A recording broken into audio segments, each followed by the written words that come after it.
რიგდოგი წლების წინ აქ მოვაჩინე და მეც მოვედი ორგანიზაციაში როგორც მოხალისე. საერთაშორისო გამჭვალობა საქართველოს 2014 წლის დეკემბერში შევუერთდი. შემდეგ 2002 წლიდან უკვე ვარ თანამშრომელი ახალგაზრდათა ასოციაციის. 2005 წელს ჩემს მეგობრებთან ერთად ჩამოვაყალიბეთ უკვე თაობათა დიალოგი. მაშინ მივხვდი რომ ეს ორგანიზაცია და საერთოდ ეს სფერო არის ძალიან მნიშვნელოვანი დემოკრატიზაციის პროცესისთვის თავად ქვეყნისთვის. საქართველოში არასამთავრობო ორგანიზაციების არსებობას ხანგრძლივი ისტორია აქვს. ადამიანები წლების განმავლობაში ერთიანდებოდნენ იმისთვის, რომ გაეუმჯობესებინათ არა მარტო თავიანთი, არამედ ზოგადად გარშემო მყოფთა გარემო. სწორედ მათი მემკვიდრენი არიან დღევანდელი არასამთავრობო ორგანიზაციების, რომელთა მიზანიც და დანიშნულებაც წლებთან ერთად არ შეცვლილა. არამედ კიდევ უფრო გაფართოვდა და მნიშვნელოვანი დატვირთვა შეიძინა დემოკრატიული საზოგადოების ჩამოყალიბებასა და გაძლიერებაში. სამეცნიერო ინტელექტუალური კლუბის თაობათა დიალოგის ისტორია 2005 წლიდან იწყება. არასამთავრობო ორგანიზაცია წლების განმავლობაში მუშაობდა და მუშაობს სხვადასხვა მიმართულებით, როგორც სამეცნიერო გარემოს დაცვითი კუთხით, ასევე ხელს უწყობს ახალგაზრდების განვითარებას და სამოქალაქო საზოგადოების პროგრესს. ყველაზე დიდ მიღწევას რიგდოგის ვთვლი იმას, რომ ამ ორგანიზაციამ შეძლო გაეზარდა ისეთი ადამიანები, რომლებიც თავისუფალები არიან თავიანთ აზრის გამოხატვაში. აქვთ კონკრეტული ინსტრუმენტები, შესაძლებლობები, ცოდნა აი ამ ხელსაწყოების შესახებ, რითაც უკეთესად გამოხატავენ თავიანთ, ასე რომ ვთქვათ, მოსაზრებებს.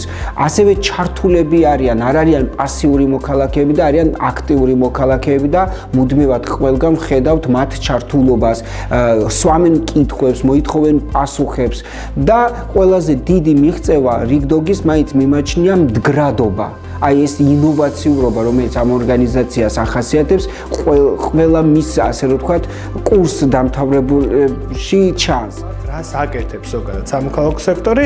ეს ორგანიზაციები ძირითადად ხედავენ კონკრეტულ გამოწვევას, ხედავენ კონკრეტულ პრობლემას და ამ პრობლემის მოგვარებისათვის ერთიანდებიან.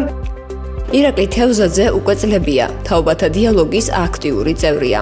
მოხალისედ მისული ახლა თავად წერს პროექტებს და კოორდინირებას უწევს მათ განხორციელებას.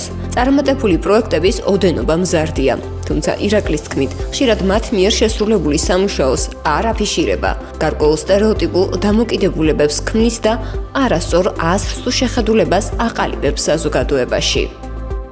ქუჩაში რო გაივლით, თითქმის ყოველი მეორე შენობა არასამთავრობო სექტორის საერთაშორისო დონორების დაფინანსებით განახლდა, რესტავრირდა, უამრავი ფანტანი, უამრავი რელიგიური ძეგლი, მათ შორის კულტურული მემკვიდრეობის ძეგლები არის საერთაშორისო დონორებისა და სამოქალაქო სექტორის გადარჩენილი. ამ ქვეყანაში ბევრ სოფელში დღემდე ჩვენი სექტორის წარმომადგენლები და ქართული არასამთავრობო ორგანიზაციები არიან სასიცოცხლოდ მნიშვნელოვანი სერვისების მიმწოდებლები. ჩვენი წარმომადგენლები და სექტორის წარმომადგენლები მუშაობენ პედაგოგების საჭიროებების, სკოლების განვითარების მიმართულებით.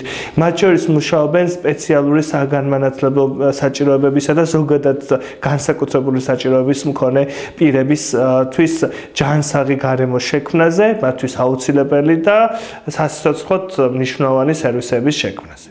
რაც ძლიერი არასამთავრობო სექტორი ეყოლება სახელმწიფოს, მით უფრო ძლიერი იქნება მისი პრინციპები. არასამთავრობო ორგანიზაციები სხვადასხვა მიმართულებით მუშაობენ. ნაწილი მაგალითად ორიენტირებულია თვალყური ადევნოს და აკონტროლოს სახელმწიფო უწყებების საქმიანობა. თუნდაც ის თუ რამდენად სამართლიანად და მიზნობრივად იხარჯება საბიუჯეტო სახსრები და რამდენად ხარისხიანად სრულდება ესა თუ ის ინფრასტრუქტურული პროექტი. ასევე არიან ორგანიზაციები, რომლებიც გარკვეულ სერვისად ვდიან საზოგადოებას და ეხმარებიან საგრანტო კონკურსების მეშვეობით.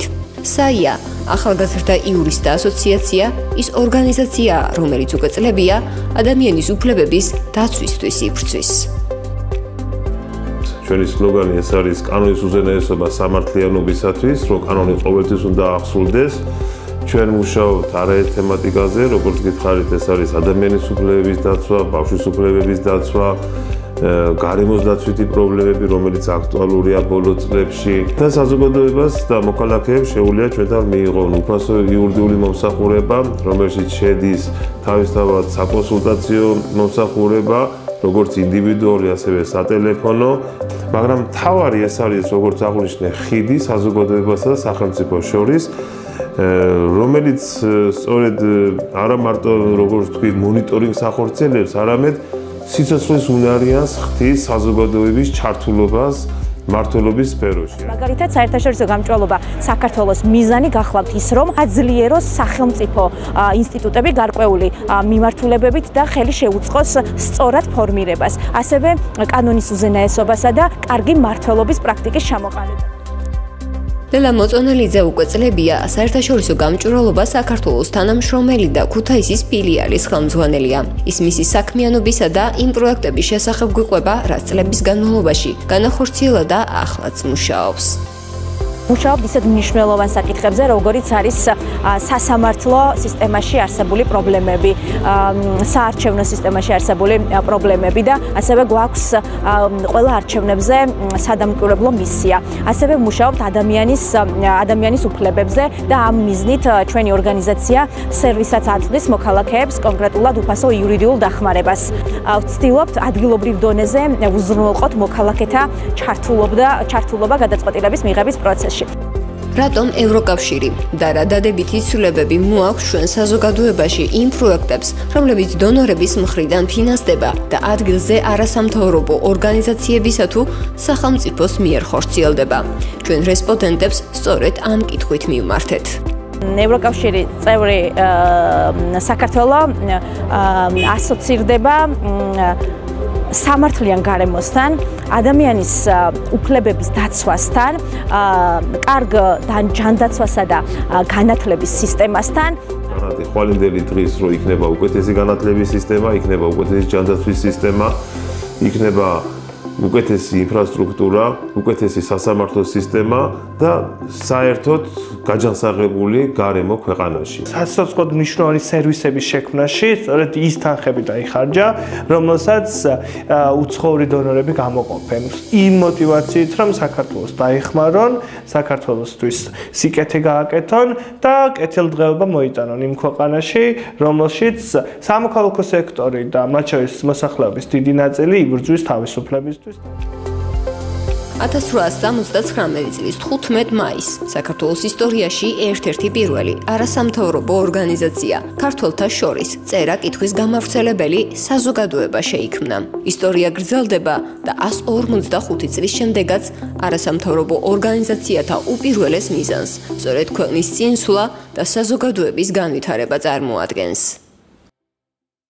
აქტიური და პასუხისმგებლიანი მოქალაქე, ეს არის მოქალაქე, რომელიც შეესაბამება ჩვენი გაგებით რიგდოგ თაობების ცნებას და რიგდოგ თაობის ცნება ეს არის იყავი აქტიური ყველგან და აუცილებლად ყოველთვის.